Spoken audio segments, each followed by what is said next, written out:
Bersama kami di catatan akhir tahun sekarang, waktunya saya memberikan kesempatan untuk Prof. Arief.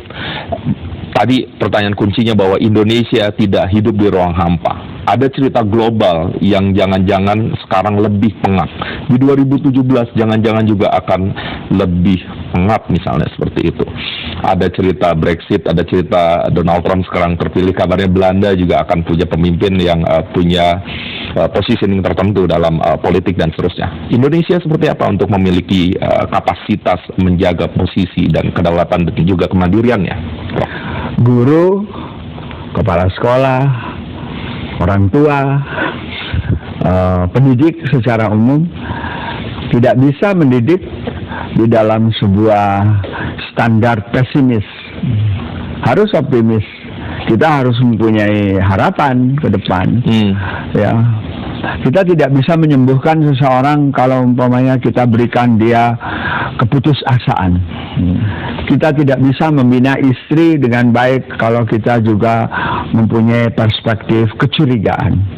Kita tidak bisa membina suami dengan baik kalau kita mempunyai perspektif tidak pernah percaya. Jadi pendidikan itu mempunyai tonggak-tonggak yang harus dilakukan dan diberikan oleh pendidik, oleh orang tua maupun oleh masyarakat. Tonggak-tonggak diantaranya nomor satu adalah sistem nilai. Ya.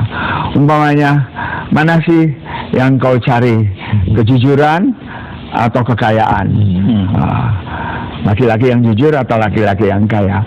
Orang yang paham di dalam pendidikan, dia akan memilih kejujuran gitu. Meskipun mungkin ditertawakan oleh teman-temannya, alah kejujuran gitu. Kan gitu ya. Orang umpamanya di dalam berdagang untuk mendapatkan keuntungan, apa yang harus dikembangkan? Juga kejujuran.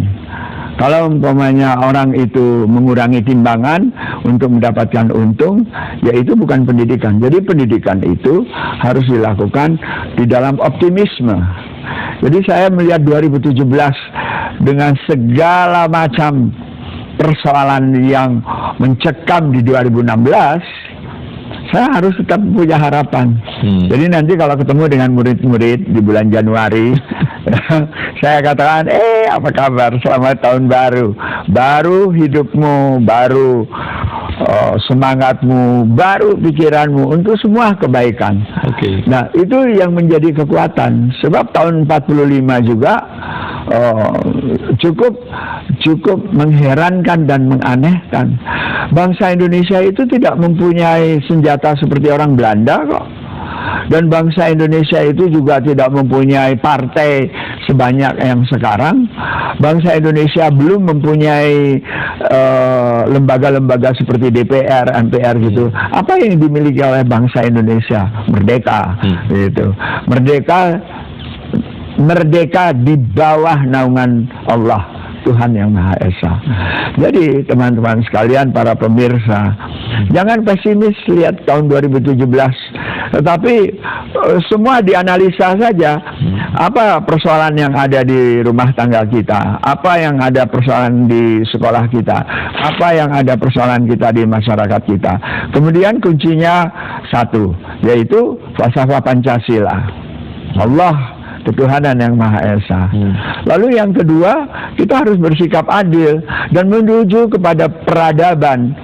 Masyarakat ini kan masyarakat yang melek aksara, masyarakat berpengetahuan, masyarakat yang sejahtera, lalu masyarakat yang berbudaya, baru masyarakat yang beradab. Tapi aneh kalau umpamanya kita tanya, mana yang lebih beradab, orang yang di kampung di situ atau orang yang di kota? Karena di kota ada kesalahan pilihan. Mana yang lebih penting, jujur atau kaya? Mungkin beberapa orang memilih kekayaan. Jadi sistem nilainya. Lalu yang kedua, kita harus selalu mempunyai sikap positif sebagai pendidik ya. Artinya begini, kalau umpamanya ada anak yang nilainya matematikanya 4, nilainya matematikanya 5. Ini sudah sebuah azab kayaknya untuk wali kelasnya, untuk anak itu, untuk orang tuanya. Kamu ini 4 aja. Pikirannya itu, saya kemarin 3, sekarang 4 kan lumayan. Gitu. Jadi kita harus melihat yang bertambah apa sedikit, dan ini harus ada apresiasi. Ya. Rasa syukur juga mungkin. Ya. Nah, ini saya mau ngambil ke sana ya. Oke. Boleh nggak? Oke, 1 menit Prof. Habis itu saya putar lagi. Oh, banyak 1 menit. Rasa syukur itu artinya memahami apa sih fungsi suami, apa fungsi istri, apa fungsi anak, apa fungsi pedagang, apa fungsi presiden, apa fungsi kita semuanya, militer, partai-partai. Setelah kita mengetahui fungsinya, orang harus berfungsi dengan fungsinya itu sebaik-baiknya. Itu namanya bersyukur. Kalau saya sekarang dimintai untuk berbicara di TVRI seperti ini, fungsinya adalah memberikan masukan yang membuat orang berpikir gini, oh iya ya, itu yang itu saya belum kerjakan.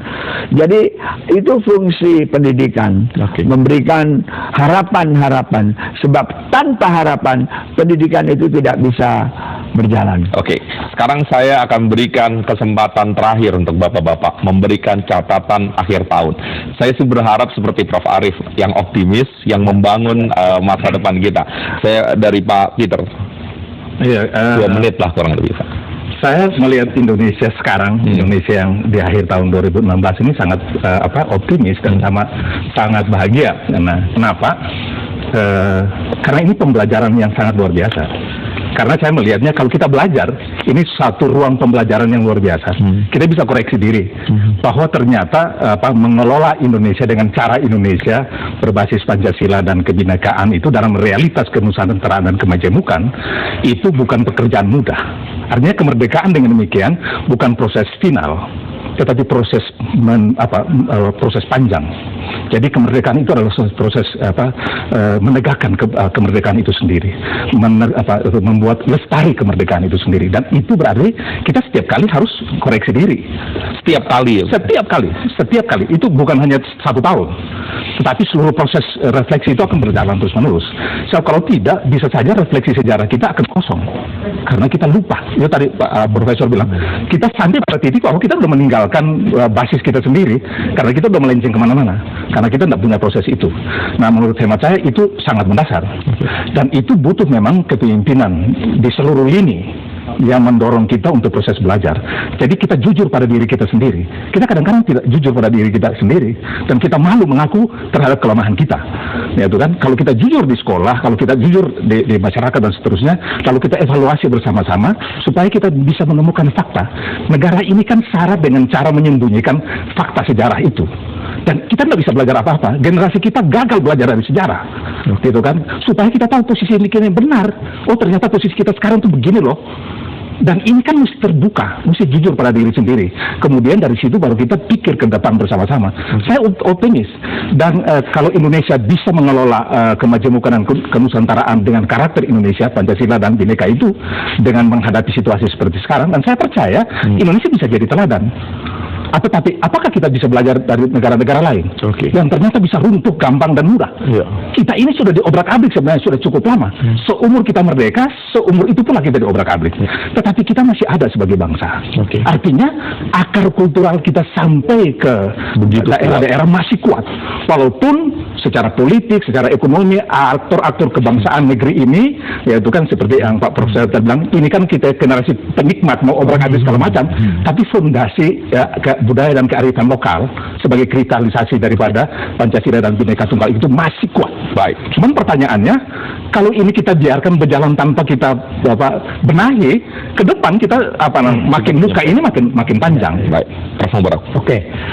Ketinggian martabat satu bangsa dan negara berhubungan dengan kecerdasan masyarakatnya. Kecerdasan itu bertingkat-tingkat. Oleh karena itu harus berbagi. Untuk masyarakat awam itu dia melamun, melamun itu seperti berpikir. Nah ya, karena belum mau berpikir.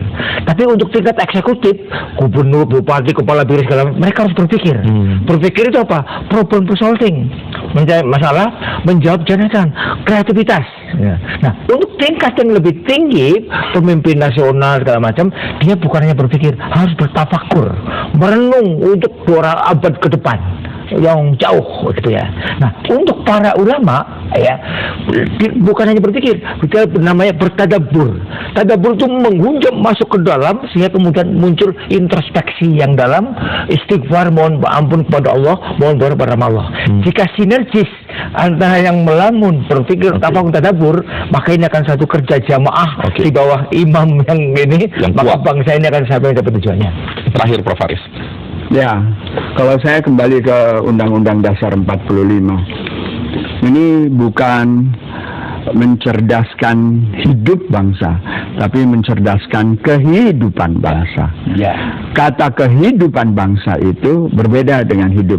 Kalau hidup ya makan, terus saya tidak sakit. Tapi kehidupan itu menyangkut kepada pola pikir, pola tata nilai yang kita miliki, itu kehidupan. Kecerdasan untuk memilih mana yang baik, yang bisa saya pertanggungjawabkan kepada Tuhan, bangsa, negara, dan kepada diri sendiri. Nah, ini yang harus kita pegang betul. Nah, untuk tahun 2017 secara operasional sudahlah, jangan terlalu sibuk mengajar, hendaklah kita sibuk mendidik. Ya, itu di rumah, di sekolah, di masyarakat. Nanti kalau ada yang kurang terdidik, ya kita harus ingatkan. Lalu yang kedua, saya ingin menggarisbawahi bahwa pendidikan itu gerakan. Ya. Pendidikan itu bukan program, pendidikan itu bukan aturan main, tapi gerakan. Apa kalau gerakan itu, Pak Mubarok?